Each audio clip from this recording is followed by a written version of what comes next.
ওমর কেমন ব্যক্তি ছিলেন ওই কথাটা বলবার জন্য আপনাদেরকে বলতে চাই, মনোযোগ দিয়ে শোনেন। হযরতে আলী রাদিয়াল্লাহু তাআলা আনহু ওমরের খেলাফত কালে একদিন গভীর রাত্রে স্বপ্নে দেখে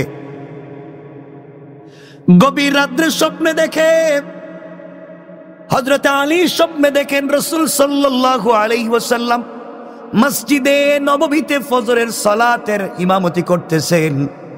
হযরতে আলী সবার পিছনে মসজিদে নববীতে ফজরের সালাত পড়তে গেলেন। গিয়া দেখেন নামাজ এক রাকাত শেষ। আলী সবার পিছনে নামাজ শেষ করে বসে গেলেন। স্বপ্নে দেখেন একজন মহিলা তার বাগানের প্রথম খেজুর এসেছে, খেজুরগুলা নিয়ে আলীর হাতে দিয়ে বলছে, আলী এগুলা বিশ্ব নবীর হাতে উঠাইয়া দাও, তিনি যেন খান, মসজিদের মুসল্লিদের মধ্যে বন্টন করে দেন। এটা আমার বাগানের প্রথম খেজুর এসেছে, বাগানে যেন বরকত হয়ে যায়।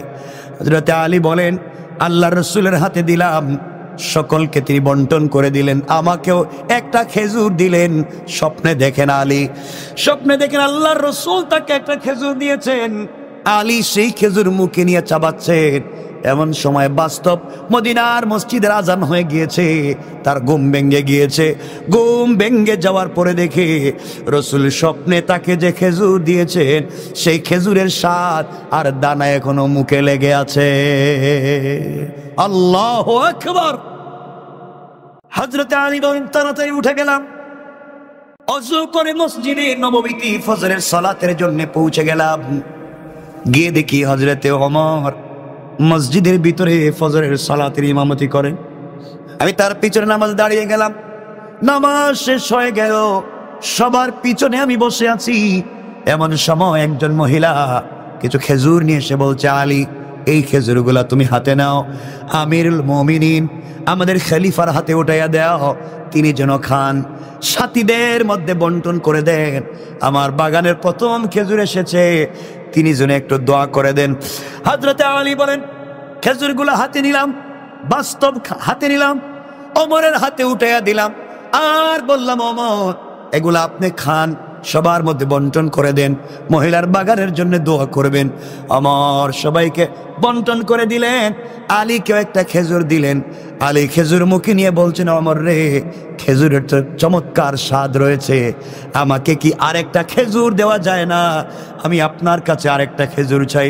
হযরত ওমর দাঁড়িয়ে গেলেন আর বলছেন, আলী শোনো, আল্লাহর রাসূল তোমাকে রাত্রে একটা খেজুর দিয়েছেন, আমি তোমাকে দুইটা দিতে পারি না। আল্লাহু আকবার বলেন। ওমর, আল্লাহর রাসূল তোমাকে একটা দিয়েছেন, আমি কেমনে দুইটা দিব? আলী সাজদায় পড়ে চিৎকার করে কাঁদতেছে, ওমরকে জড়ায় বলছে, ভাই আমি কি স্বপ্নে দেখলাম, শুধু স্বপ্নে দেইকা নামাজে আসছি, কার কাছে তো বলি নাই, তুমি কেমনে জানলা?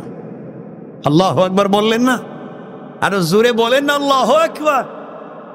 চিন্তা করেন তাদের ঈমান কেমন ছিল। আর আমাদের ঈমান তো 500 টাকা দিলেই চেঞ্জ হয়ে যায়। কথা বলেন না কেন?